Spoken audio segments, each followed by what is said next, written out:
झूठ बोल रहे हैं कि राम मंदिर में घोटाला हुआ है। झूठ बोल रहे हैं कि राम भक्तों का पैसा चोरी हुआ है। राम मंदिर में घोटाला नहीं हुआ है, पैसा चोरी नहीं हुआ है। मैं मानता ही नहीं, आरोप बिल्कुल गलत है क्योंकि असली घोटाला ही कहीं और हुआ है।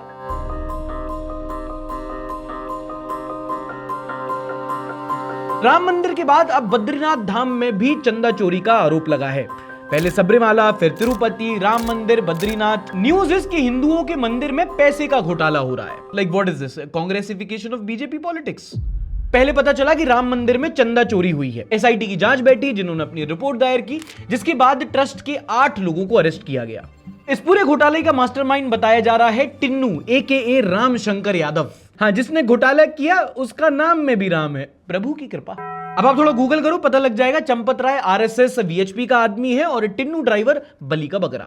टिन्नू पर आरोप है कि उसने अपने मालिक चंपत राय की पहुंच का फायदा उठाकर अपने सारे फैमिली मेंबर्स को काउंटिंग टीम का पार्ट बना लिया। इसी के आसपास घर परिवार वाले बैठे रहते थे, वही चंदा गिनते थे, वही जमा करते थे, नहीं करते थे पता नहीं। अब इन्होंने इतना पैसा दबाया था कि छुपे नहीं छुपा। अविनाश शुक्ला के योगा सेंटर से 20 लाख रुपए मिले। लवकुश मिश्रा, नाम लवकुश है तो मंदिर का पैसा उन्होंने कहा हमारे बाप का माल है। ऑफिशियल सैलरी 12,000, लेकिन 25 लाख का घर, 12 लाख तबेले में, पता नहीं कितने कितने। और मजे की बात यह है कि नामों के हायरार्की में आप जैसे जैसे नीचे जाओगे संपत्ति उतनी बढ़ती जाएगी।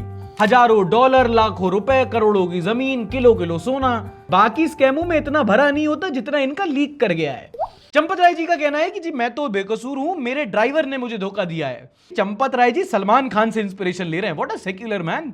अब ये पूरा मुद्दा देश भर में चर्चा का विषय बन गया है। अयोध्या में श्रद्धालु नहीं आ रहे हैं, वहां की बार एसोसिएशन कह रही है कि अगर इन पे एक्शन नहीं लिया तो हम शहर ब्लॉक कर देंगे। ऑपोजिशन ने अलग बवाल काट दिया है और भक्त बेचारे कंफ्यूज हो गए कि एक भगवान की चोरी का आरोप हम दूसरे भगवान पे कैसे लगाएं। मेरे हिसाब से पूरी सिचुएशन एक मीम पे फिट बैठती है। मुझे समझ में नहीं आ रहा लोग इतने शॉक्ड एंड सरप्राइज्ड क्यों हैं। लोग बोल रहे हैं कि ट्रस्ट के लोगों को इसलिए बचाया जा रहा है क्योंकि वो नेता लोगों के आदमी है। पर तुम मुझे बताओ, तुम सरप्राइज्ड क्यों? जब कल धर्म की राजनीति हो रही थी तो आज धर्म में राजनीति क्यों नहीं हो सकती? मंदिर भगवान के नाम पे जब वोट ले लिया गया तो चंदा तो लेना ही था भाई। ये तो प्रकृति का नियम है ना। जब इतने सालों से धर्म का धंधा बन गया था तो उसमें घपला तो होना ही था। और ये आज से थोड़ी हो रहा है, बहुत पहले से हो रहा है और आप भी भागीदार हो उसमें। पंडित जिन्हें मोह माया त्याग की बात करनी थी, वो जब भक्तों से पैसा लेके VIP लाइन लगाने लगे तो तुम्हें क्या लगा वो पैसा बाढ़ पीड़ितों में जाना था? एक बार पैसा परिसर में आने लगा तो तुम्हें क्यों लगा कि भक्तों को लूटते लूटते एक दिन भगवान को नहीं लूटने लगेंगे? ये धर्म चेतना का सौदा तो हम लोगों ने किया, इन्होंने तो बस वस्तु ली। किसी ने बहुत अच्छा कमेंट किया, हिंदू धर्म के असली दुश्मन खुद हिंदू ही हैं। धर्म चलाने का बचाने का ठेका तो तुम ही ने दिया था इन लोगों को। अब जब चोरी पकड़ी गई तो तुम ही को गैसलाइट कर रहे हैं। ये हिंदू का पैसा अगर किसी हिंदू ने ले भी लिया, भाई तुम लोगों को क्यों मिर्ची लग रही है? कहता हिंदुओं का पैसा अगर हिंदू ने चोरी कर लिया तो गलत क्या है? नाम पिंकी, काम ब्लैकी। देख लो, यही है इनकी हिंदू राष्ट्र का ट्रेलर। कल कोई गोली मार देगा तुम्हें और ये कहेंगे कि हिंदू का खून हिंदू ने बहाया। तुम्हें क्या फर्क पड़ रहा है? तुम्हारे धर्म का ठेका लेके तुमको ही लूट लिया और अब तुम सवाल करोगे शेर को पाला था, अब उसकी डाइट से दिक्कत। मैं यही लोग हिंदू खतरे में, हिंदू खतरे में, तुम्हें गुट्टी पिलाए जा रहे थे, तुम पिए जा रहे थे। कभी तुमने पूछा किससे? कोई भी आके आपके धर्म का ठेका ले रहा था, आप दे रहे थे, आप ही ने नीलाम किया और अब आप बोली का हिसाब भी मांग रहे हो। हजारों लाखों साल पुराना धर्म बढ़ता गया, अचानक से कुछ लोग आ गए कि खतरे में भी है और हम बचाएंगे। झंडे लगा लिए इंस्टाग्राम बायो पे, धर्मो रक्षति रक्षिता लिख दिया। वही लोग ऑफलाइन बहन बेटी बचा रहे थे जो ऑनलाइन उनको DM में गाली दे रहे थे। तुमने कभी सवाल किया? लड़कियों तुम बताओ, कितनी बार ऐसा हुआ है कि जब इंटरनेट पे कोई ओपिनियन देने या ना देने पे तुम्हें DM में आके किसी ने गंदी भद्दी गालियां दी हो और जो तुमने उसकी प्रोफाइल खोली हो तो उसकी बायो में धर्म की बातें लिखी हो झंडे के साथ। अधर्मी लोग जब धर्म का प्रचार करने लगे वो था असली घोटाला। बाकी ये सोना चांदी पैसा वस्तु है। आज चंपा के घर, कल चंपत के।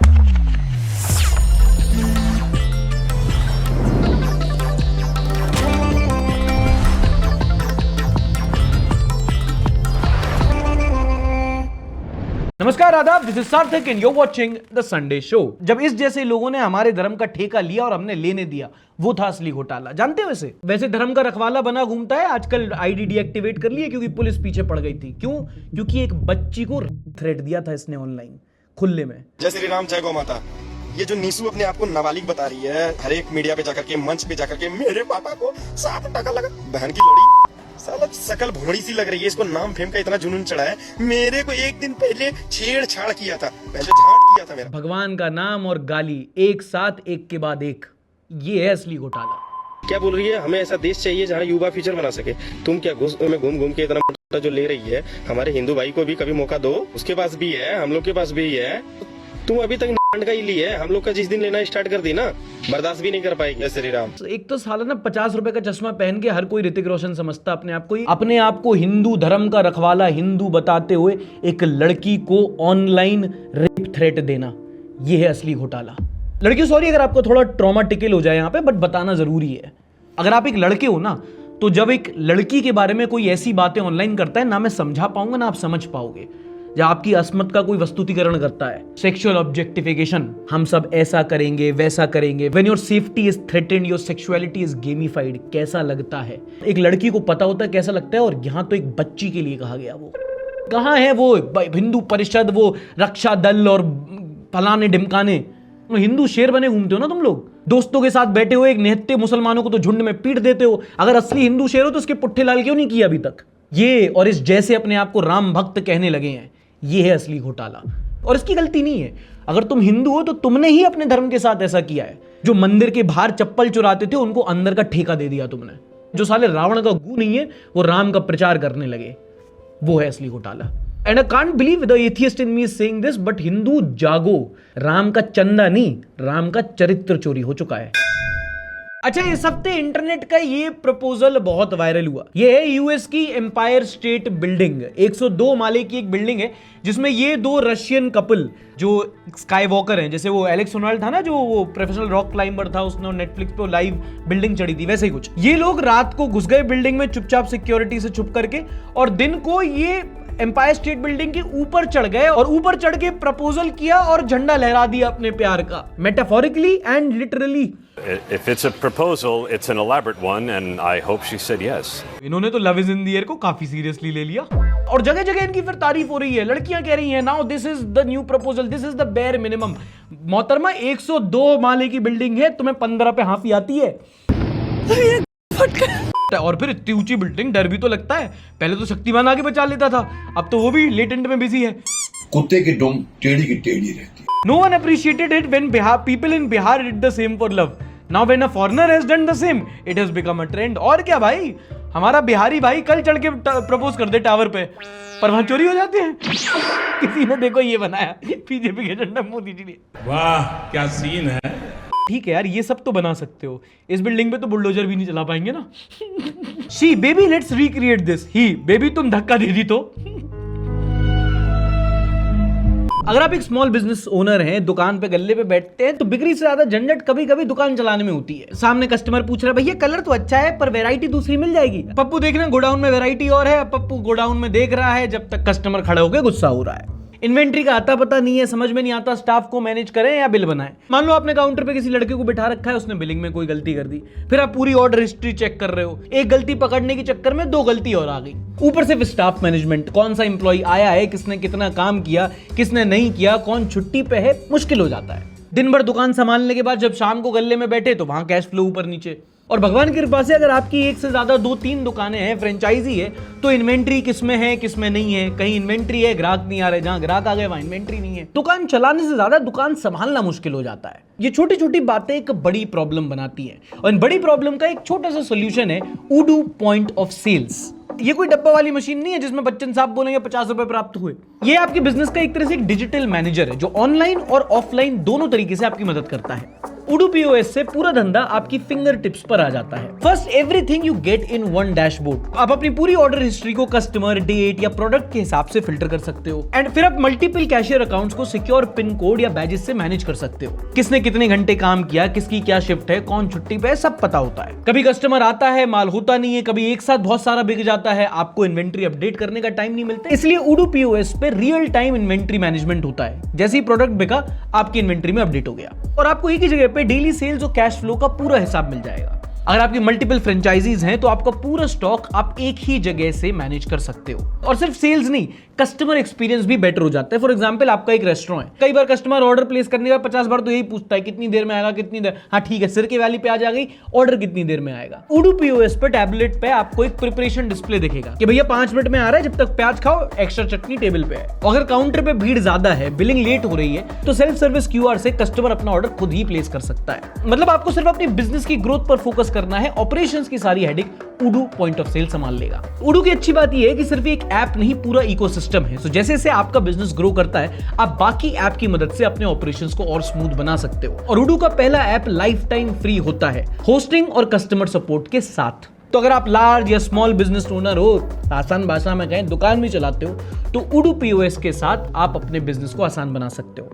कंफ्यूजन छोड़ो, क्लैरिटी को चुनो। लिंक डिस्क्रिप्शन और पिन कमेंट में है। Okay, next is the tirri crisis. E rickshaw AKA tirri या टोटो या टमटम या tuk tuk, this which has more names than golgappa. इस हफ्ते कई सारी वीडियोस वायरल हुई जहां पर कुछ लोग ऐप का यूज करके आसपास चल रही टिर्रियों की बैटरी डाउन कर देते थे, वो वहीं बंद हो जाती थी। स्टार्टिंग हुई कुछ फनी प्रैंक वीडियोस से, लेकिन जब वो वेरीफाई हो गया तो इतनी जगह से और इतनी ज्यादा वीडियोस आने लगी कि पूरे देश भर में कंट्रोवर्सी हो गई। जब बस एक ऐप पर एक टैब से एक आदमी की एक दिन की पूरी कमाई खत्म करने लगे। In a very quick time, it went from fun to sad to depressing. बताओ किराया कहाँ से दूंगा? पूरे दिन के पैसे गए? अब पूरे दिन का किराया लेगा वो, और बच्चों को रोटी दे। यार गलत है यार, बहुत देखो यार, चाचा को रोना आ रहा है, मुझे भी रोना आ रहा है। Now how this is done is very complex and very simple at the same time. अब जितनी भी ई रिक्शा होती हैं, इनके अंदर एक लिथियम आयन बैटरी होती है, और जब भी एक व्हीकल में बैटरी होती है वो ऑपरेट होती है एक BCM से, बैटरी कंट्रोल मॉड्यूल। ये आप जो कार चलाते हो उसमें भी होता है ये। अब एक चाइनीज कंपनी है बैट BMS, जो क्या करता था, फोन से ही किसी भी आसपास चल रही 10-15 मीटर की रेंज में जो ई रिक्शा है उसका BCM ऑफ कर देता था, वो वहीं के वहीं बंद हो जाती थी। नाउ पार्डन माय फ्रेंच, पर लौंडे तो होते ही है हरामी। तो किसी ने इंटरनेट पे वीडियो डाली कि वो देखो वो जा रही है टिर्री, देखिए बटन से ना ऑफ कर दूंगा, और उसने ऑफ कर दी, और चलती हुई गाड़ी अचानक से ऑफ हो जाती है, किसी को कोई क्लू नहीं होता। लोगों को बड़ा मजा आया, देख के वीडियो वायरल चली गई, और फिर सब ने ऐप डाउनलोड करके आसपास की टिर्रियों की बैटरी डाउन कर दी। भाई टिर्री वाला जा रहा, ये देख इसकी टिर्री बंद करेंगे, ये कर दे इसकी टिर्री। जिसने किया उसको तो बड़ा मजा आया, वो फन करके आगे बढ़ गया। सामने बेचारा वो गरीब रिक्शे वाला, या तो खुद का होगा या 500 रुपए दिहाड़ी पे उसने वो टिर्री उधार ली होगी, उसकी दिन भर की ग्राहकी गई, कमाई गई, कहीं जाएगा समझेगा, उस चीज को लॉक करने का कोई पैसा लेगा, और फिर वो मेंटल स्ट्रेस, गरीब की परेशानी। You get my point. 500 रुपए हो सकता है आप में से कई लोगों के लिए 500 रुपए हो, पर किसी के लिए 500 रुपए हैं। This is so cruel. These drivers are just trying to make an honest living, targeting people who already have so little says far more about the perpetrators than the victims. Reel ने real दुनिया बर्बाद कर दी है। Everybody was happy before, now everybody is jealous and try to funny and expense of others. We failed as a civilized society. Main,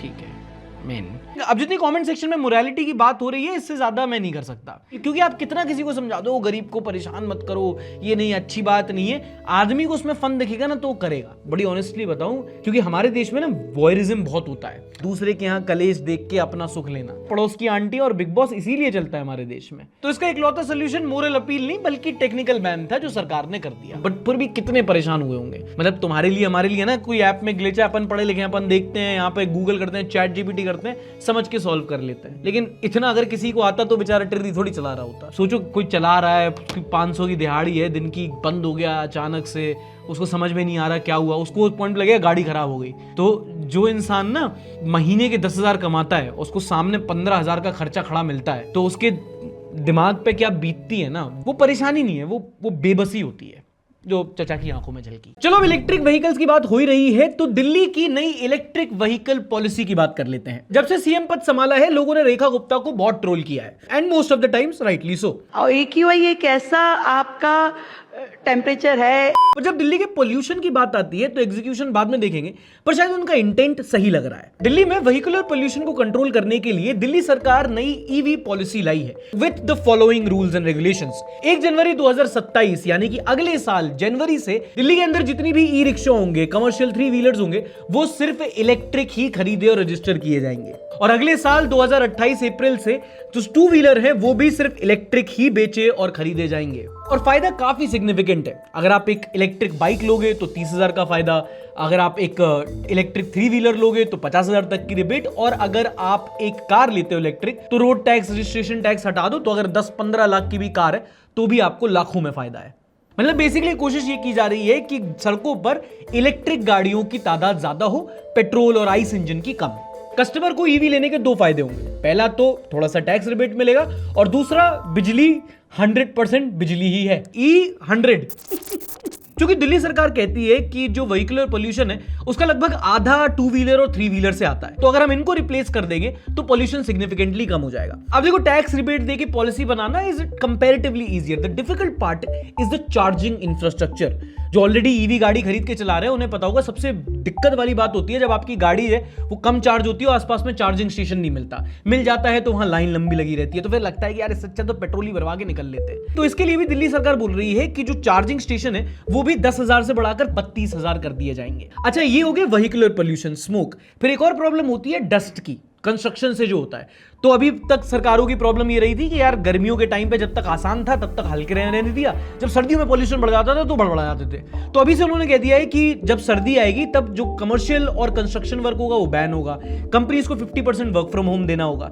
तो overall tackle किया जा रहा है। In my personal opinion I think the intent is right कि चलो काफी time बाद कम से कम सॉलिड लेवल पे काम तो हो रहा है, और इस पूरे चेंज के लिए 15,000 करोड़ का बजट रखा गया है। अब आगे जाके इसका क्या इफेक्ट हो नहीं हो पता नहीं, बट अभी के लिए आज की डेट में तो आई सपोर्ट। लाओ कैंपेन के पैसे देखो।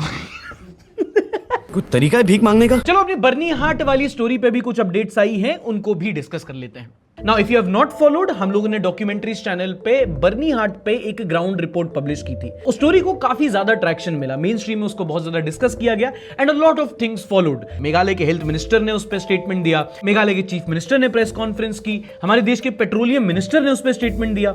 It's now well established that when you have ethanol, mileage, yes, it may drop a little. And the silver lining is, इसी बहाने में पता चल गया कि हमारे देश में पेट्रोलियम मिनिस्टर है और वो नितिन गडकरी नहीं है। एंड उसके बाद से देश भर में एथेनॉल पर चर्चा हो रही है। इनफैक्ट इतना बड़ा मुद्दा बना कि पहले ऑपोजिशन वाले भी नहीं बोल रहे थे और अब तो केजरीवाल पीएम को चिट्ठी लिख रहे हैं। मैं अगले कुछ दिनों में प्रधानमंत्री को इस बारे में चिट्ठी लिखूंगा, उनसे अनुरोध करूंगा कि इसको वापस लें। और कांग्रेस के तहसीन पूनावाला नितिन गडकरी के घर के सामने योगा करेंगे। एक स्टोरी के बाद इतना ड्रामा। लास्ट आई रिमेंबर इतना कलेश तब काटा था जब दिवाली पे सोनी जी की छत पे सुतली बम फेंक दिया था मैंने।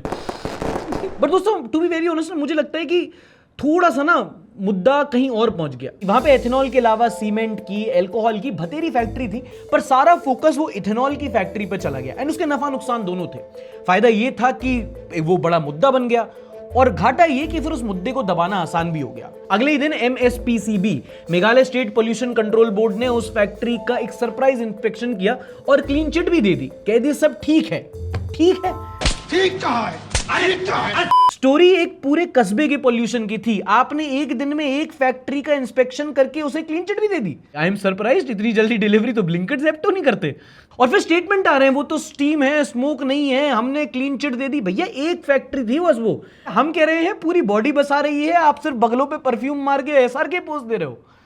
आप क्लीन चिट भले ही दे लो, पर बर्नी हाट पूरा एरिया पोल्यूटेड है, और ये मैं नहीं कह रहा हूं, ये आप ही की एनुअल रिपोर्ट में लिखा हुआ है। Chapter 5 air quality monitoring under observation and finding, point number 2, PM10 and 2.5 values monitored at all locations are within prescribed limit except at EPIP Barnihart at Umium Industrial Estate where PM10 and PM2.5 values exceeded the prescribed limit. आपकी report है जो आपकी website पे है, which by the way still doesn't have that clean chit का document. मैंने देखा भाई क्लीन चिट दे दी है अपनी वेबसाइट पर, पब्लिश तो की होगी रिपोर्ट, तो पता चला वो तो पब्लिश नहीं की। इनफैक्ट इनके पब्लिकेशन सेक्शन में 20 साल से कुछ पब्लिश नहीं हुआ है, लेकिन क्लीन चिट एक दिन के अंदर मिल जाती है। आप लोग ना मुझे 7th क्लास की अपनी क्लास टीचर की याद दिलाती हो, वो भी पेरेंट टीचर मीटिंग में यही कहती थी कि देखिए लड़की में पोटेंशियल तो बहुत है पर मन लगा के काम नहीं करता। तो ये एक फैक्ट्री नहीं बल्कि पूरी एक जगह पोल्यूटेड है। दूसरा आर्गुमेंट ये दिया गया कि भाई पोल्यूशन आज का थोड़ी है, हमेशा से, बहुत पुराने टाइम से। 2018 में ही NGT ने उसे क्रिटिकली पोल्यूटेड एरिया बता दिया था। तब वहां 34 फैक्ट्री थी। तो मुझे इतना बताओ, 18, 19, 20, 21, 22, 23, 24, 25 और 26 तक वहां पे फैक्ट्रीज क्यों खुलती रही? Meghalaya state pollution control board, इसका जवाब कौन देगा? यही तो आयरनी है दोस्तों, जिन्होंने चिट गंदी करी वही क्लीन चिट देने आते हैं। फिर वहां के हेल्थ मिनिस्टर हैं, वो स्टेटमेंट दिए थे, Till and unless we receive a written complaint or we have a concrete evidence to know that it's really affecting. आंख के अंधे और नाम नयन सुख। सही है, ये लॉ मिनिस्टर नहीं है, वरना कल कोई आतंकवादी शहर उड़ा देता और ये आरडीएक्स की रिसिप्ट मांगते रह जाते। इनफैक्ट मुझे सबसे सेटिस्फैक्टरी रिस्पॉन्स लगा मेघालय सीएम कोनराड सांगमा का। Not blaming anybody, but there are a lot of activities happening in and around that area. Pollution there is there, which happens in industrial areas. We actually have a live monitoring system, so we don't depend on manual information coming in from our offices anymore. And if anybody is found to be flaunting the rules, breaking the rules, strict action to be taken against them. Hindi में इसको कहते हैं आश्वासन। अगर कुछ देना ही था ना तो आश्वासन देते, बहाना नहीं। पर यहाँ पे सिल्वर लाइनिंग है कि अगर आप करना चाहो तो आप काम कर सकते हो। अगर एक दिन में एक फैक्ट्री का टेस्ट कर सकते हो तो 2 महीने में आप वो काम कर सकते हो जो 2 दशक में नहीं हुआ। मैं ये नहीं कह रहा कि फैक्ट्री बंद करो और वो सब वो नहीं करना। मुझे पता है कि भाई डेवलपमेंट के लिए फैक्ट्री लगेगी तो पॉल्यूशन होगा। I just want to remind you about sustainable development. अगर पॉल्यूशन हो रहा है, आपके पास पॉल्यूशन कंट्रोल बोर्ड है, अगर आपने रूल्स बनाए हैं तो उनको इन्फोर्स भी किया जाए। एक को क्लीन चिट दे दी, बाकी 80 फैक्ट्रीज का क्या? If you made rules, just enforce them. That's it from my side. अच्छा, इस हफ्ते हमने डॉक्यूमेंट्रीज चैनल पे एक वीडियो डाली थी जिसमें हमने मिसलीडिंग फूड लेबल्स के बारे में बात की थी कि कैसे इंडिया में रूल्स इतने वीक है कि कोई भी कंपनी कुछ भी अपने पैकेट पे लिख के बेच देती है और उसमें एफएसएसएआई, जो हमारे यहाँ की food safety and standard authority of India है, वो उसमें ज्यादा कुछ नहीं कर रही है। अब इस हफ्ते एफएसएसएआई ने उस पर एक ठोस कदम उठाया है। मतलब मैं ये नहीं कह रहा हूँ कि मेरी वीडियो के बाद उठाया, ऑब्वियसली वो कुछ प्लान कर रहे होंगे पहले से, बट क्रेडिट तो ले ही सकता हूँ मोदी जी के नेतृत्व में। मुझे क्रेडिट नहीं चाहिए। एफएसएसएआई ने 6 बेवरेज ब्रांड्स को मिसलीडिंग और मिस ब्रांडिंग के लिए एक नोटिस भेजा है और इस बार लगाम कसी है एनर्जी ड्रिंक ब्रांड्स की। मॉन्स्टर एनर्जी आएगी, कैंप एनर्जी आएगी, गिव्स यू विंग्स हो जाएगा। लेकिन ये एनर्जी ड्रिंक के नाम पे आप क्या बेच रहे हो? आप चीनी रहित सोडा बेच रहे हो। उसमें क्या होती है? स्टिंग वगैरह भर की चीनी तो होती है उसमें, और क्या होता है? तो एफएसएसएआई ने कहा है कि आप जो बेच रहे हो उसका थोड़ा सा ना एक बेटर नाम रखो, उसको हम एनर्जी ड्रिंक नहीं कहने देंगे, हम ऐसा कोई कैटेगरी नहीं मानते। और मैं एफएसएसएआई को बोलना चाहूंगा, गो गाइस। मतलब ठीक है, मैंने ही इतना तुम लोग को झाड़ा, लेकिन अच्छा काम करोगे तो प्लीज करो यार। क्यों नहीं पहले कर लेते ये सब हैं? पूरे देश भर में तुमने अपनी मिट्टी उड़ा दी, फिर अब तुम एक्शन ले रहे हो तो और लो। एंड मैंने थोड़ा इस पर रिसर्च किया और थोड़ा सजेशन अगर देना चाहूं तो food safety and standard, safety ठीक है, स्टेट बॉडीज का आपने कहा रिस्पॉन्सिबिलिटी होती है, लेकिन स्टैंडर्ड सेट करना इसमें आप बहुत अच्छा काम कर सकते हो। अगर कोई दूध अगर बेच रहा है, उसने अगर लेबल कर रखा है कि 100% A2, तो बिल्कुल गाय के थन से पैकेट में देर आए दुरुस्त आए। हम अभी भी आप लोग बहुत अच्छा काम कर सकते हो। You can take inspiration from the work of Tukaram Munde. हमारी वीडियो के कमेंट सेक्शन में बहुत लोगों ने इनका नाम लिया। He is an asset to Maharashtra cadre of IAS। Tukaram Munde doing well in Maharashtra, every state needs this type of officer. ये महाराष्ट्र कार्डर के IAS ऑफिसर हैं जिनका बताया जाता है कि 21 साल में 25 बार ट्रांसफर हो चुका है और इस साल इन्होंने महाराष्ट्र में FDA की कमान संभाली, फूड ऑन ड्रग एडमिनिस्ट्रेशन। और जब से इन्होंने कमान संभाली है, जहां जहां अडल्टरेटेड फेक खाना मिल रहा था, मिलावटी खाना मिल रहा था, वहां उन्होंने छापे मारे। 2 महीने के अंदर ही 11 करोड़ का फाइन लगा चुके हैं। और जहां फेक पनीर मिल रहा था, कहीं पर कोई फेक मैंगो पल्प बन रहा है, वहां इन्होंने छापे मारे और कई सारी ऐसी फैक्ट्री जहां पे नकली खाना बन रहा था वो उन्होंने बंद कराई है। और ये काम है जो पॉलिटिशियंस की तो हम बहुत बात करते हैं, पर जो सरकारी एजेंसी है, जो सरकारी अधिकारी हैं, वो अगर अपने लेवल पे दुरुस्त हो जाएं तो कितने लोगों की जान बचाई जा सकती है। Okay, next news. Iran US की सिचुएशन अब एंड हो चुकी है। तो ऑफिशियली स्ट्रेट ऑफ हॉर्मुज खुल चुका है, वापस ट्रेड शुरू हो चुके हैं। इंटरनेशनल मार्केट में भी LPG क्रूड ऑयल के दाम सस्ते हो चुके हैं और उसी को लेकर इस हफ्ते सरकार ने कमर्शियल LPG, नॉट डोमेस्टिक, वो 14 किलो भारत गैस वाला नहीं जो तुम लुढ़का के एजेंसी से लाते हो, वो वहीं का वहीं है, बल्कि जो कमर्शियल सिलेंडर होता है, जो कमर्शियल यानी कि व्यापार पर्पस के लिए रेस्टोरेंट में बिकता है, वो कम हो गया है। अब बेसिकली यूएस ईरान के चक्कर में जो एनर्जी क्राइसिस आया, तो उसमें डोमेस्टिक सिलेंडर, कमर्शियल सिलेंडर और तेल के दाम 3 से डायरेक्टली असर हुआ। पर जैसे क्राइसिस खत्म हुआ, तीनों के दाम कम नहीं हुए। कमर्शियल सिलेंडर पहले 1700 का बिकता था, वॉर के टाइम पे बढ़कर 3000 तक का बिकने का, अभी उन्होंने लगभग 200 रुपए कम किया, अभी भी वो लगभग 1000 रुपए महंगा है। अगर आप डोमेस्टिक सिलेंडर की बात करो जो आपके घर पे यूज होता है, उसके दाम बढ़कर के 850 से 950 पहुंच गए, कम हुए चवन्नी भी नहीं। तो अब पेट्रोल है, वो इंटरनेशनल क्रूड ऑयल के हिसाब से होता है, वो 72 रुपए प्रति डॉलर से बढ़कर के 127 रुपए प्रति डॉलर आ गया, जिसकी वजह से हमारे दाम बढ़ गए। अब उसका दाम घट करके वापस 70 के करीब आ गया है, पर हमारा क्या पेट्रोल का दाम कम हुआ? नहीं। ये समस्या है। अब तो हम उस पेट्रोल का 100 देते हैं जो खुद अपने आप में 100 नहीं है। बेसिकली क्राइसिस आया तुम पर, सरकार पे नहीं। सरकार तो अपनी पॉलिसी पे अटक रही, अपना आपदा में अवसर बना लिया उन्होंने। But jokes apart, this is the core criticism. जब इंटरनेशनली दाम बढ़े तो आपने दाम बढ़ा दिए क्योंकि ऑयल कंपनीज को घाटा हो रहा था, तो लेकिन जब क्राइसिस खत्म हुआ और दाम घटे तो वो मुनाफा आपने कॉमन कंज्यूमर तक दिया ही नहीं। एथेनॉल के मामले में भी इतना क्यों प्रोटेस्ट हो रहा है? इसीलिए नहीं कि आप 20% एथेनॉल मिला के देश की एनर्जी सिक्योरिटी बढ़ा रहे हो, लेकिन जब आप बोलते हो ना कि हम 20% एथेनॉल मिलाएंगे, इंपोर्ट कम करेंगे, वो इतने ट्रिलियन रुपए और इतने लाखों करोड़ों बचेंगे, वो तो बच सरकार के रहे ना, हमारा तो अभी भी उतना ही घाटा हो रहा है। And that is the problem. क्योंकि सही एथेनॉल पॉलिसी जिसमें जनता सपोर्ट करेगी वो ये कि आप उसे ऑल्टरनेटिवली एक सस्ते फ्यूल के तौर पे बेचो, कि 100 रुपए का पेट्रोल ले लो, या फिर आप 20% एथेनॉल मिला रहे हो तो 20% दाम करके 80 रुपए में आप इथेनॉल मिक्स पेट्रोल ले लो। पर यहां पे क्या हो रहा है, ना तो सस्ता बेचा जा रहा है और ना एक ऑल्टरनेटिव का ऑप्शन दिया जा रहा है। ये प्रॉब्लम, मतलब एक तरह से थोपा जा रहा है। मतलब वो ट्रोल जो उनके नेताओं के पेशाब का भी आचमन कर ले, वो तक उनका सपोर्ट नहीं कर रहा है। जब बोलते हैं ना E20 कंपैटिबल व्हीकल, तो ये कंपैटिबल है तो कुछ तो इनकंपैटिबल होगा ना। मान लो मेरी गाड़ी मैंने 2021 में खरीदी, वो नहीं बनी एथेनॉल के लिए, और आप बोल रहे हो कि हम मिक्स करके बेचेंगे। ठीक है भाई, आप मिक्स करके बेचो, लेकिन मेरी गाड़ी नहीं ले सकती वो। आप एक ऑल्टरनेट का ऑप्शन तो दो, चाहे उसको थोड़ा महंगा दो, पर ऑप्शन तो दो। बहुत सिंपल प्रॉब्लम का सिंपल सॉल्यूशन है। अगर कल सरकार कह दे कि भाई ये मिक्स पेट्रोल है, ये सस्ता बिकेगा, प्योर पेट्रोल महंगा बिकेगा, सब सॉल्व हो जाए। एक नया अपडेट आया है पंजाब से। पंजाब में आप जानते हैं कि अगले साल असेंबली इलेक्शंस होने वाले हैं और ऑलरेडी वहां पे रिलीजन पॉलिटिक्स चरम पे है। वहां अकाल तख्त, गुरु दोखी, भगवंत मान चल रहा है। और इसी बीच केजरीवाल आके कहते हैं कि उनकी सरकार बहुत ही जल्द अब पंजाब में एक नया लव कुश के लिए मंदिर बनाने जा रही है। अमृतसर में लव कुश और माता जानकी के नाम से उनके लिए एक बहुत ही भव्य मंदिर का निर्माण किया जाएगा। वहां पे एक काली मां का मंदिर है, उसको रीडेवलप करेंगे, 80 करोड़ लगेंगे उसमें, और ताकि श्रद्धालु तीर्थ यात्रा कर पाए इसलिए टैक्स पेयर के पैसे से एक मुख्यमंत्री तीर्थ यात्रा योजना भी शुरू होगी पंजाब में, ऐसा आम आदमी पार्टी कह रही है। तो दोस्तों, मुझे अभी रिसेंटली पता चला कि अपना कंटेंट केजरीवाल जी भी देख रहे हैं, तो मैं उनसे पूछना चाहता हूं कि क्या कर रहे हो यार? ये जो आप पॉलिसी लेके आ रहे हो कि हम मंदिर पर पैसा खर्च करेंगे, तीर्थ यात्रा करवाएंगे, ये आप वोटर्स को अपीज कर रहे हो, ये साफ साफ दिख रहा है। आपने कभी बताया नहीं, आपसे किसी ने पूछा नहीं, पर वो सवाल अभी भी रहता है कि आपके फंडामेंटल्स क्या हैं भाई, आपकी आइडियोलॉजी क्या है? क्योंकि जब वो नहीं होती है तो बड़ा कंफ्यूज लगते हो आप लोग। सियासती पार्टियों ने धर्म के नाम पे जहर घोलते हैं, उसे खत्म करना है और उसे प्यार और मोहब्बत की राजनीति में बदलना है। फर्स्ट टर्म में आपका बढ़िया चल रहा था, करप्शन नहीं करेंगे, धर्म की राजनीति नहीं करेंगे। सेकंड टर्म में आप बिल्कुल वही करने लगे। वो कहते हैं ना, don't play in their court.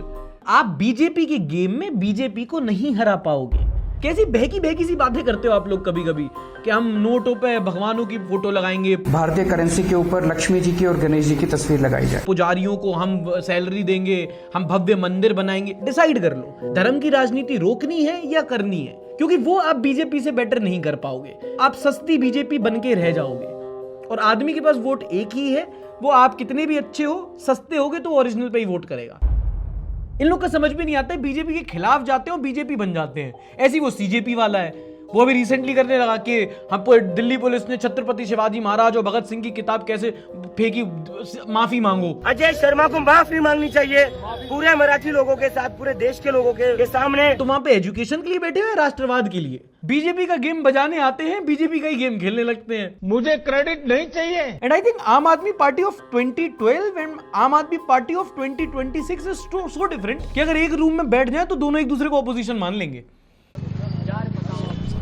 Rajasthan के भिलवाड़ा जिले में एक चोर ने एक मोबाइल की दुकान से करीब 40 स्मार्टफोन चुरा लिए, जिनकी कीमत करीब 4.5 लाख रुपए थी। जब सीसीटीवी फुटेज में देखा गया कि चोर ने चौकीदार का मास्क पहना था। ओह माय गॉड, मैं पूछूंगा ऐसा कैसे हुआ। मोदी का मास्क पहनकर लोग रैली में जाते हैं, ये चोरी करने चला गया। मोदी का मास्क, समय रैना की शर्ट, करना क्या चाहता है भाई तू? Just joking. दरअसल उसका चोरों से पुराना नाता था। और चोर की सीनाजोरी देखो, जब पुलिस ने पूछताछ की तो बोला कि भैया आप और उल्टे पैसे दो मुझे। मैंने तो अभी 15 में से 4 ही लिए बस। इतने तेजस्वी लोग हैं हमारे पास। मास्क ही था ना पक्का? अरे बेटे तुझे थकान नहीं लग रही क्या? सबका वोट एक। वाह मोदी जी वाह। भाई मोदी का मास्क पहन के चोरी, but I like the idea, क्योंकि दुकान वाला अगर भाजपा सपोर्टर हुआ तो खुश हो जाएगा कि अरे साक्षात भगवान आए हैं हमारी दुकान पे। बाकी चोरी की कौन सी बड़ी बात है, दुकान में ही तो हुई है, आजकल तो मंदिर में भी हो रही है। अच्छा, रिसेंटली कुणाल शाह भाई साहब हमारे व्हाट्सएप के हेड बने और व्हाट्सएप ने अनाउंस किया कि वो बहुत जल्दी एक फीचर लाने वाले हैं जहां पर फोन नंबर के साथ साथ आपके पास एक व्हाट्सएप का यूजर नेम भी होगा, जिस पर भारत सरकार ने फिलहाल के लिए रोक लगा दी है और इसके सिक्योरिटी मेजर्स पर व्हाट्सएप मेटा से जवाब मांगा है। अब यहां पे ना सरकार दरअसल सही कदम उठा रही है, because they are concerned about the privacy of citizens. अभी तो व्हाट्सएप नंबर चल रहा है, लेकिन अभी भी कितने हमारे देश के लोग बोले होते हैं जो डिजिटल अरेस्ट हो जाते हैं। कोई उनको फोन लगाता है, इंस्पेक्टर से वीडियो कॉल करता है कि देखो हम फलाना थाने से बोल रहे हैं, तुम्हारा ये पकड़ा गया है, लाओ भाई अब तुम्हें जेल में डाल देंगे वरना इतने रुपए दो, और कितने लोगों के साथ स्कैम हो जाता है। अब कल को सोचो ये यूजर नेम वाला फीचर आ गया और यूजर नेम में कल कोई हुआ फरीदाबाद पुलिस @ और कल इंस्पेक्टर की पुलिस यूनिफॉर्म के साथ किसी ने कॉल कर लिया, तो आदमी को तो यही लगेगा ना कि जेन्युइन सही में शायद कोई पुलिस वाला फोन कर रहा है और वो फंस सकता है उसमें। अब यहाँ पे @ की आईडी रहेगी, कोई नंबर भी नहीं रहेगा, तो बेचारा कंप्लेन भी कैसे करे। तो हो सकता है व्हाट्सएप के पास इसके अपने एक सॉल्यूशंस हो, पर सरकार अपनी तरफ से थोड़ी चिंतित है कि भाई ये जो तुम करने तो जा रहे हो, पर हमारे पास ऑलरेडी साइबर क्राइम के बहुत सारे केसेस हैं, हम कैसे मैनेज करेंगे। तो थोड़ा थांबा, थोड़ा क्लैरिफिकेशन दो, अगर समझ में आया तो चलने देंगे, वरना कुणाल शाह हो तुम, अमित शाह थोड़ी कि जो चाहोगे वो होगा। सफेद कपड़ा ओ मालिक, ब्लैक भी है इसमें थोड़ा सा वैसे, and technically you know this is like this is cream and black. Sorry. Okay, next news. क्या कश्मीरी अब इंडिया और पाकिस्तान का पैचअप कराएंगे? अब आपको पता होगा मौजूदा आलम में दोनों मुल्कों के बीच में बातचीत, डायलॉग, ट्रेड ऑलमोस्ट खत्म हो चुके हैं। And now in a very strange sequence of events, दोनों देशों के लगभग 100 डिग्निटरीज ने, which includes doctors, activist, intellectuals and former chief minister, इन सब ने मिलकर एक ओपन लेटर लिखा है to prime minister Narendra Modi and prime minister Shehbaz Sharif कि भाई दोनों देशों के बीच में डायलॉग दोबारा खोलिए, ट्रेड रूट्स को दोबारा ओपन कीजिए। अब लेटर में क्या लिखा है उसके पहले जान लो कि किसने लिखा है। Former chief minister of Jammu and Kashmir Farooq Abdullah, Mehbooba Mufti, वो कांग्रेस के मनीशंकर अय्यर, फॉर्मर रॉ चीफ AS दौलत, उनके अवामी एक्शन कमेटी के चेयरमैन हैं उमर फारूक, RJD के मनोज झा, संदीप पांडे, यूसुफ तारिगामी, सैफुद्दीन सौज, मतलब दोनों देशों के लोग हैं। And now in popular culture Pakistan हमारा दुश्मन मुल्क है, हमारी दुश्मनी चलती है, बातचीत नहीं होती, पर उस नैरेटिव को छोड़ के थोड़ा मैक्रो पर्सपेक्टिव से देखोगे तो पाकिस्तान हमारा पड़ोसी मुल्क भी है, हमारा लैंड बॉर्डर शेयर होता है, ट्रेड रूट गुजरते हैं और हिस्टोरिकली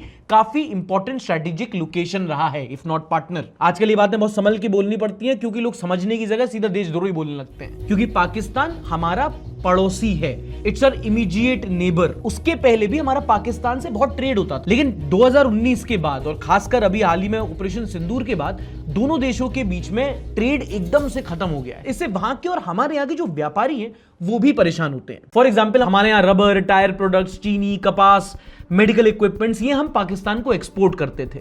पाकिस्तान से भी टमाटर आता है, वहां से ड्राई फ्रूट आते हैं, वहां से और सारे रॉ मटेरियल आते हैं जो हमारे देश के लिए भी जरूरी है। दोनों देशों के बीच में ट्रेड हिस्टोरिकली इंपॉर्टेंट रहा है, पर अभी हाल ही में कम हो गया है। कितना कम हुआ है तो मैं बताता हूं। पहले $1800 मिलियन का एक्सपोर्ट था, अब घट करके वो $200 मिलियन हो गया है। और पाकिस्तान से जो इंपोर्ट होता था, import from Pakistan reduce from $454 million to $0.07 million, मतलब ऑलमोस्ट खत्म हो गया। इससे होता क्या है कि वहां की जो लोकल इकोनॉमी है, जो दोनों देशों के व्यापारी है, उनको बहुत ज्यादा चोट पहुंचती है। अब एक व्यापारी बोलेगा तो एंटी नेशनल बोल दिया जाएगा, तो सब लोगों ने मिलकर इनसे बोला है कि भैया आप एक ओपन लेटर लिखो जिसमें मांग की गई है, ठीक है आप अपनी इंटरनेशनल पॉलिसी रखो, पर वाघा अटोरी बॉर्डर खोल दो, करतारपुर रिलीजियस कॉरिडोर है उस मॉडल को थोड़ा एक्सपेंड करो, जिसमें थोड़ा सा अपने ट्रेड रूट खोले जाते हैं। ठीक है, सैंक्शंस रखो अपने, लेकिन जो व्यापार होता था उसमें थोड़ी शुरुआत तो करो। इसीलिए वहां के लोगों ने और हमारे यहाँ के लोगों ने एक ओपन लेटर लिखा है to prime ministers of both the country. अब मैंने आपको न्यूज बताई, आप अपना ओपिनियन रख सकते हो इसमें, बट समझने की भी कोशिश करना। Why Indian people appeal to fulfil Pakistan demands? पानी चाहिए, वीजा चाहिए, ये तो है।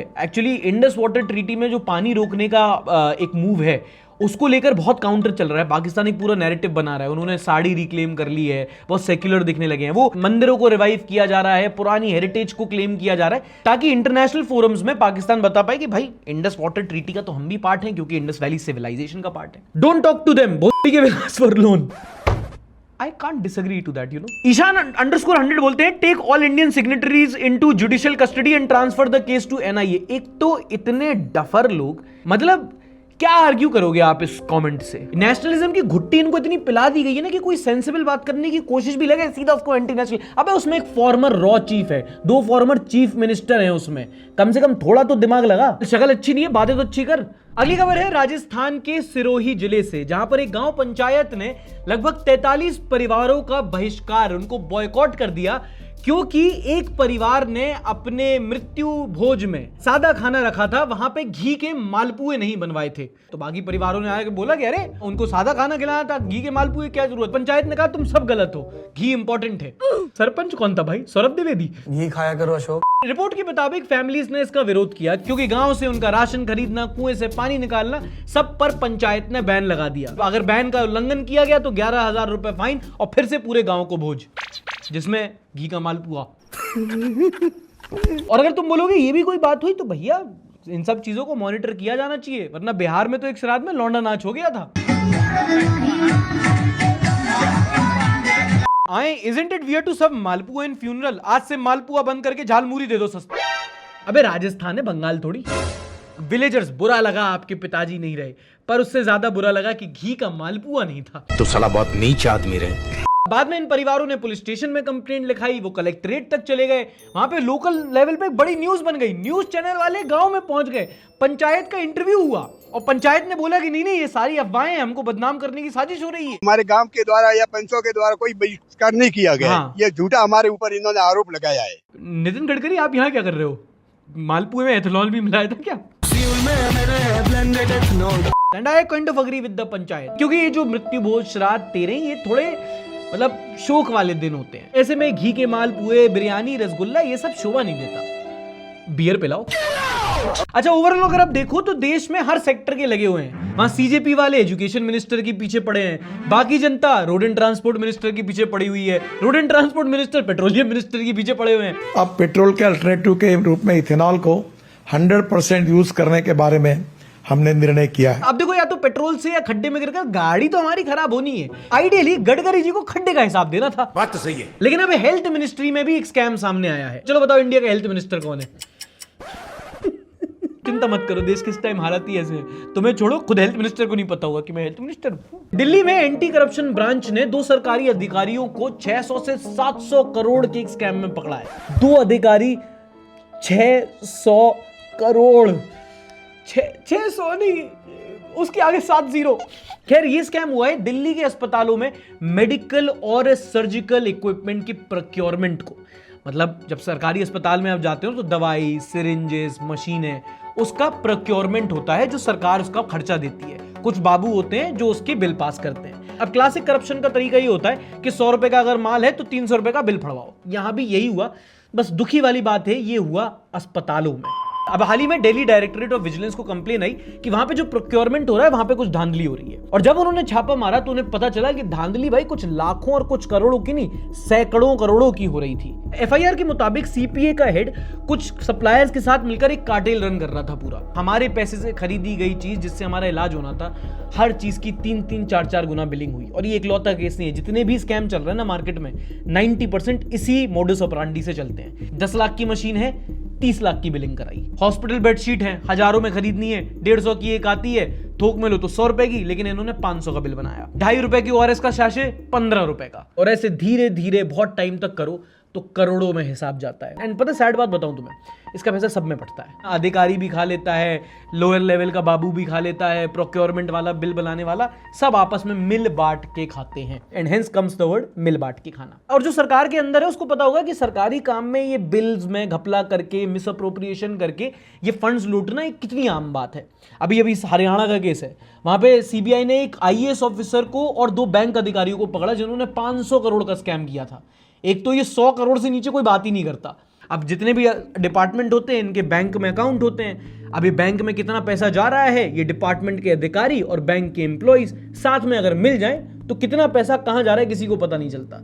यहां पे वही हुआ, डिपार्टमेंट में साइन करके बोल दिया कि हमने बैंक में एक एफडी खोल दी है, एफडी कभी खुली नहीं, वो पैसा शेल कंपनीज के थ्रू इनके पर्सनल अकाउंट में चला गया। और देखते ही देखते हम लोग जो 500 रुपए कमाने में पसीना छोड़ देते हैं, 500 करोड़ खा गए हमारा। ओके, अगली खबर है यूएस से, जहां पर डोनाल्ड ट्रंप के एग्जीक्यूटिव ऑर्डर को वहां के कोर्ट ने रिजेक्ट कर दिया है। अब यहां पे कॉन्टेक्स्ट समझ लो। डोनाल्ड ट्रंप, आपको पता है कि उसका जो पूरा टेन्योर है, खासकर सेकंड टेन्योर, वो anti immigration policy, make America great again, ये बॉर्डर सील करो, ये जो इमिग्रेंट्स हैं इनको भगाओ, इस वाली पॉलिटिक्स पे चला है। तो उसने रिसेंटली एक एग्जीक्यूटिव ऑर्डर साइन किया था, जहां उसने बोला था कि यूएस में, जहां पे पहले से ये रूल रहा था कि कोई भी बच्चा अगर यूएस में पैदा है तो वो बाय बर्थ एक यूएस सिटीजन होगा, भले उसका माँ या बाप टेम्पररी वीजा पे हो, इलीगल इमिग्रेंट हो। तो डोनाल्ड ट्रंप ने एक एग्जीक्यूटिव ऑर्डर साइन किया था, जो वहां का प्रेसिडेंट साइन करता है और इन्फोर्स करना पड़ता है, जिसमें उसने कहा था कि अगर माँ बाप कोई इलीगल इमिग्रेंट है, टेम्पररी वीजा पे है, उनका बच्चा पैदा होता है, तो उनका जो बच्चा है उसको बर्थ राइट यूएस सिटीजनशिप नहीं मिलेगा। इसको रिसेंटली वहां की कोर्ट ने स्ट्राइक डाउन किया। कोर्ट ने कहा पेरेंट्स का स्टेटस चाहे जो भी हो, चाहे वो यूएस सिटीजन हो, इमिग्रेंट हो या एलियन, बच्चा अगर यूएस सोइल पे पैदा होता है तो वो बाय बर्थ यूएस सिटीजन होगा। ये कॉन्स्टिट्यूशनल वैल्यू है, और अगर है तो है, चेंज नहीं की जा सकती। समझे संतरे? ऐसा उन्होंने नहीं कहा, मैं तो कह ही सकता हूं। You are fake news. Court ने बोला under the 14th amendment citizenship clause में है कॉन्स्टिट्यूशन में। इनफैक्ट हर जगह यही होता है कि कुछ चीज अगर जो कॉन्स्टिट्यूशन में वो उस नेशन की सोल होती है, उसके खिलाफ आप नहीं जा सकते। जैसे हमारे यहाँ ना बहुत कहते हैं सेक्युलरिज्म नहीं चाहिए, हिंदू राष्ट्र चाहिए, तो बोलते हैं जाओ फिर दूसरे देश, क्योंकि हमारे यहाँ तो सेक्युलरिज्म हमारे संविधान में है। इंदिरा गांधी लेके आई लिखी, वो तुम बोल लो आर्ग्यूमेंट, पर अभी हमने जो पढ़ा है, हमने सीखा है, हमने तो प्रियम्बल में है, हमारा पहला पन्ना, core values of a nation, वो है सेक्युलरिज्म। तो इसी हिसाब से जब भी कोई स्टेट होता है वो सिटीजन के राइट को अटैक करता है, तो वहां का कॉन्स्टिट्यूशन आगे संभालता है कि अरे तू कैसे देगा, मैं संभालता हूं, दे के दिखा दूं, मारूंगा, तू इसको मारेगा, मारूंगा, तू इसको मार दिखा, मुझे देखना है। ऐसी न्यूज़ दोस्तों सिर्फ तुम्हें यहां देखने को मिल सकती है, पता है ना तुम्हें। इसीलिए बोलता हूं सब्सक्राइब करो, क्योंकि अच्छे कंटेंट के लिए सब्सक्रिप्शन एक संवैधानिक हक है, एक मूल अधिकार है, कॉन्स्टिट्यूशनल राइट है। नहीं मान रहे, जाओ पढ़ लो जाके। चलो अमेरिका से चलते हैं यूरोप, जहां पे इन दिनों हीट वेव आई हुई है।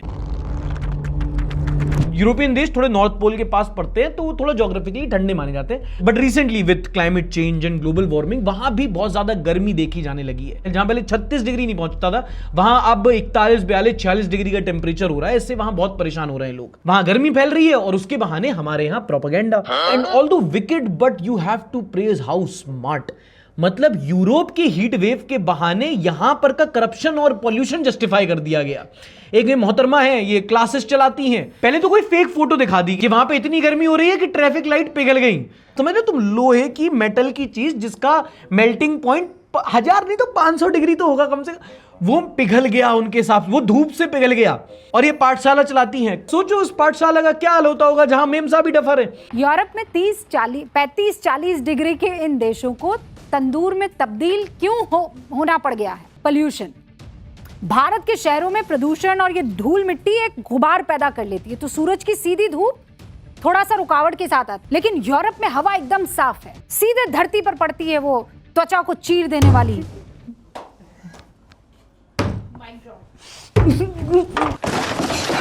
पोल्यूशन के 5 फायदे। अरे यार, first in my blood line to see this, जहां बना तो सिगरेट तोहफू कबूल करो। ट्रेडिशनली वो कितना भी ठंडा देश रहा हो, उनका टेम्परेचर कितना भी कम रहा हो, आपकी IQ से कम नहीं हो सकता। वो फेक फोटो है, ये 2 साल पहले जर्मनी की है, जिसमें कहीं आग लग गई थी, उससे ये पिघला। धूप से नहीं पिघलता, वो ट्रैफिक लाइट है 10 रुपए वाली, डेयरी मिल्क नहीं है। एक तो समझ में भी नहीं आता ना कि ये खुद है या हमें समझ रखा है। अच्छा, आजकल उड़ीसा के स्कूल्स में बच्चों को एक नई तरीके से पढ़ाया जा रहा है। उड़ीसा के स्कूल में हिंदी की अध्यापिका आई, बच्चे से बोला बेटा कविता सुनाओ। बच्चा बोलता है, कवि कहते हैं निबुड़ा निबुड़ा निबुड़ा, अरे काटा काटा छोटा छोटा निबोड़ा, लाई दो लाई दो लाई दो। दरअसल उड़ीसा की कक्षा 5 की किताब कृति में निबुड़ा निबुड़ा का गाना लिखा हुआ था, जिसे पढ़ते हुए एक बच्चे की वीडियो वायरल हो गई।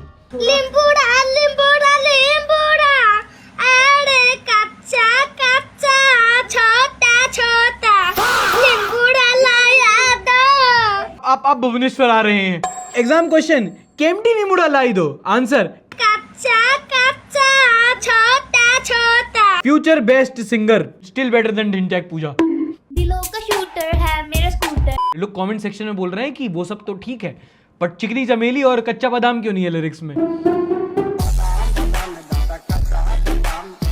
और सिर्फ यही नहीं, कक्षा 5 की किताब में राजा डोली गाना था और कक्षा 3 की किताब में बुमरो बुमरो बुमरो बुमरो याद है तुम्हें? बुमरो बुमरो शाम रंग बुमरो आए हो किस बगिया। आप गा नहीं सकते, मेरे हिसाब से मुंबई नहीं आ सकते। अभी आपको यहाँ पे हंसी तो आ रही होगी पर ये गलत नहीं है, क्योंकि ये ट्रेडिशनल गाने हैं। बुमरो बुमरो कश्मीर का और निमुड़ा निमुड़ा राजस्थानी फोक सॉन्ग है जो बाद में बॉलीवुड ने म्यूजिकली अडेप्ट कर लिया। पर अगर गलती सिर्फ इतनी होती तो चलती। इनफैक्ट आई अप्रिशिएट, मैं तो कहता हूँ छैया छैया भी डाल दो उसमें यार। सोचो प्रिंसिपल साहब राउंड पे निकले हैं, क्लास 5 में निमुड़ा निमुड़ा, अगली क्लास में बुमरो बुमरो, क्लास 10 तक आते आते दिलबर दिलबर, कुछ भी। हमारे बच्चे आगे जाके लिरिसिस्ट भी तो बन सकते हैं। पर गलतियां सिर्फ यहां नहीं रुकी। उड़ीसा की SCERT किताबों में लगभग 1600 मिस्टेक्स मिली। सिर्फ कक्षा 5 की किताब में 700 गलतियां थी। कहीं न्यूटन को पायलट बता दिया, कोणार्क सैंपल को उन्होंने हम्पी में शिफ्ट कर दिया, ऐसी गलतियां। अब ऐसा क्यों हो रहा है? गेस करना थोड़ा इजी है। बच्चे जब चैट जीपीटी से असाइनमेंट बनवा सकते हैं तो स्कूल वाले किताब भी तो बनवा सकते हैं। बट प्री प्लान से प्रॉम्प्ट दिया होगा तो उसने गलतियां की, इन्होंने प्रूफ रीड भी नहीं किया, छप गई। पहले किताब छपी, अब इन लोगों को छापा जा रहा है। फिलहाल सरकार ने एक इंक्वायरी कमेटी बनाई है, 4 अधिकारियों को सस्पेंड कर दिया गया है और 6 पे डिसिप्लिनरी एक्शन लिया गया है। डिसिप्लिनरी एक्शन, डिसिप्लिन में क्या करवाओगे? इनसे पूछना कि बिल्लो बकी बिल्लियां की करेगी। तो दोस्तों ये था इस हफ्ते का एपिसोड। पसंद आया हो तो प्लीज लाइक करना, नहीं पसंद आया तो डिसलाइक भी कर सकते हो। Do let me know in the comments if I would have missed any. मैं मिड वीक में उसको कवर करने की कोशिश करूंगा। रिएक्ट चैनल पे निशु तिवारी और मयंक कौशिक के साथ एक एपिसोड आ चुका है, तो वो जाके देखोगे। देखने के बाद फिर बोलोगे देख चुका हूं। कितना फ्लो में जा रहा था, सब इंटरप्ट हो गया। Thank you so much for watching. I will see you in the next episode. Till then, Tata, bye bye, take care. Don't forget to like, subscribe and share.